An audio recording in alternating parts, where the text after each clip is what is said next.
ആ 5 വർഷം ഞാൻ ജനങ്ങളോടൊപ്പം നിന്ന് പ്രവർത്തിക്കാനാണ് പരിശ്രമിച്ചത്.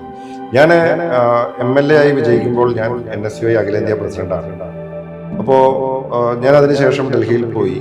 ഞാൻ രാഹുൽജിയെ കണ്ടിട്ട് ഞാൻ പറഞ്ഞു, ഞാൻ MLA ആയി, ഇനിയിപ്പം ഇത് രണ്ടും കൂടെ കൊണ്ടു നടക്കാൻ പ്രയാസമായിരിക്കും എന്ന് ഞാൻ പറഞ്ഞു. അദ്ദേഹം പറഞ്ഞു, നോക്കാം, എന്തായാലും വരട്ടെ, ഇപ്പം നിൽക്കാൻ പറഞ്ഞു. ഞാൻ തിരിച്ച് നാട്ടിൽ വന്ന് ഞാനൊരു മാസം കൂടെ കഴിഞ്ഞപ്പോൾ എനിക്ക് വീണ്ടും മനസ്സിലായി, എനിക്കിത് MLA എന്ന ഉത്തരവാദിത്തത്തോടെ നാട്ടിൽ നിന്ന് പ്രവർത്തിക്കേണ്ട ഒരു ഉത്തരവാദിത്തമാണ്. NSUI ദേശീയ പ്രസിഡന്റ് എന്ന് പറഞ്ഞാൽ രാജ്യം മുഴുവൻ നടന്ന് പ്രവർത്തിക്കേണ്ട ഒരു ഉത്തരവാദിത്തമാണ്. ഞാൻ 2 വർഷം ഞാൻ NSUI പ്രസിഡന്റ് ആയിരുന്നു. 2014 ഞാൻ നാഷണൽ പ്രസിഡന്റ് ആവുന്നത്. 2016 ഇലക്ഷൻ മത്സരിച്ചത്.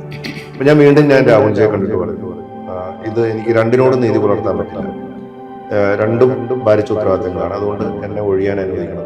അപ്പൊ അദ്ദേഹം സമ്മതിച്ചു.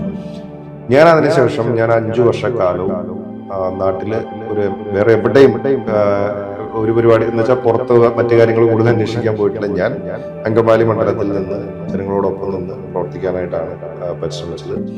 അത് പ്രളയം വന്ന സമയത്തായാലും കോവിഡ് വന്ന സമയത്തായാലും ഏത് ഒരു പ്രതിസന്ധി ഉണ്ടായപ്പോഴും ഒക്കെ നമുക്ക് അങ്കമാലിയിലെ, കാരണം അങ്കമാലിയിലെ ജനങ്ങളോടൊപ്പം പ്രവർത്തിക്കാൻ വേണ്ടിയിട്ടാണ് അവരെന്നെ വിജയിപ്പിച്ചത്. അപ്പൊ ആ ഉത്തരവാദിത്വം ഞാൻ പരമാവധി നിർവഹിക്കാൻ ശ്രമിച്ചിട്ടുണ്ടെന്നാണ് എന്റെ വിശ്വാസം. അത് ജനങ്ങൾ മനസ്സിലാക്കുകയും ചെയ്തു.